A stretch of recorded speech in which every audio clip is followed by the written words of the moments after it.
జొన్నల్ని direct పొలాల నుంచి తీసుకొస్తాం కాబట్టి చాలా డస్ట్ ఉంటుంది. మీరు చూడండి ఆ టబ్లో పోస్తుంటే ఎంత డస్ట్ అనేది బయటకు వస్తుందో. ఇది ఒక 4 సార్లు వాష్ చేస్తే గానీ డస్ట్ అనేది పోదు.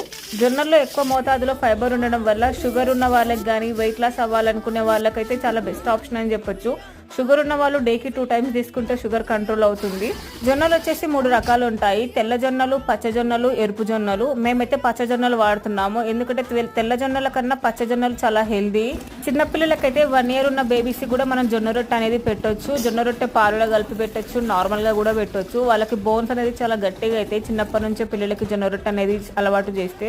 జొన్నలు వచ్చేసి డైజెస్టివ్ సిస్టమ్ ని ఇంప్రూవ్ చేస్తుంది అండ్ బ్లడ్ ప్రెషర్ ని కూడా తగ్గిస్తుంది. జొన్నల్లో చాలా రకాల పోషకాలు ఉంటాయి. ఫైబర్, పొటాషియం, యాంటీ ఆక్సిడెంట్స్ ఇవన్నీ ఉండడం వల్ల హెల్త్ కి చాలా మంచిది. షుగర్ ఉన్న వాళ్ళైతే డైలీ 2 టైమ్స్ ఖచ్చితంగా జొన్నలు తీసుకోవాలి.